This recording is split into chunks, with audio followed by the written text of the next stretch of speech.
The ECB's bond buying programme buys some time, but if Spain and Italy drag their heels, the market will sniff them out. That's the view of Hugo Dixon, the editor of Breakingviews. He joins me now.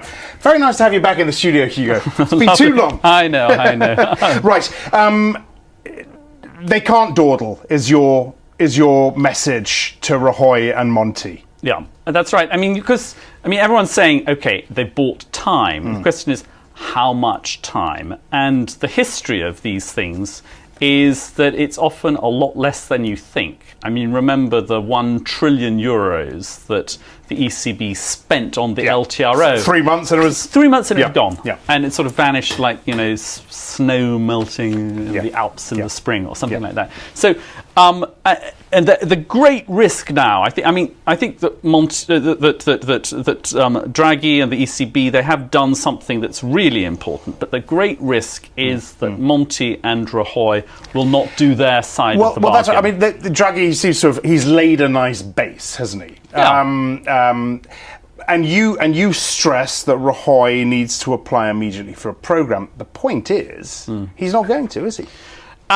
He is going to leave it, probably. Let's see. I mean, I agree that the betting is that he's going to leave it till the last minute. I mean, if you look at all these programmes, if you look what happened to Greece, you look what happened to Ireland, you look what happened to Portugal, they always said no, no, no until they finally said yes. And even Rajoy himself, with the whole bank recapitalisation and the help for the bank recapitalisation, he left it till the last minute. That is the history of these things. However, this is all part of piling on the pressure. You could see that the French are piling on the pressure to Rajoy, want him to come in and apply. And it's quite interesting. There's a little bit of history I dug up a couple of months ago, that back in the 16th century, there were 2 sovereign defaults within a year of one another. First Spain, and then there was contagion in France. So you can understand, it may be a long time ago, but you can understand why the French may be worried, because this is far more serious than Greece, Ireland and Portugal. But okay, so we've bought time that you think they're eventually going to do it. How long do they have, in your view? I think the problem is that the ECB's magic, may start to wear off. And some of this is a confidence trick, because everybody now believes the ECB's got enough money to solve the problem. Yeah. But it doesn't. Although it has unlimited amounts of money, you have to remember that the programme is not unlimited. In particular, it is only focused on 1 to 3 year bonds.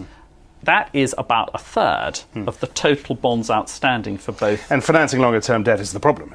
Well, yes. Well, it will be the problem. It will be, except that, of course, there can be a halo effect. Everything's working on 1 to 3, and then that sort of transfers to the longer term, and then that allows the Spanish to buy to issue their own longer term debt, or there's a little bit of help from the Eurozone's own bailout programs. Yeah. But it is a confidence trick.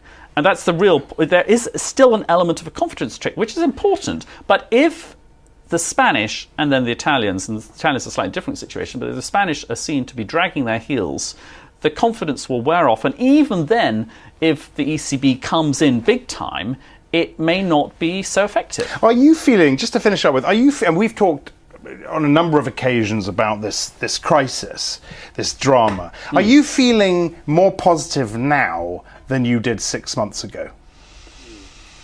I mean, 6 months ago, you have to sort of think back. 6 months ago was a lot's happened. A lot has happened. I would say a little bit more. And that's down to Draghi, is it?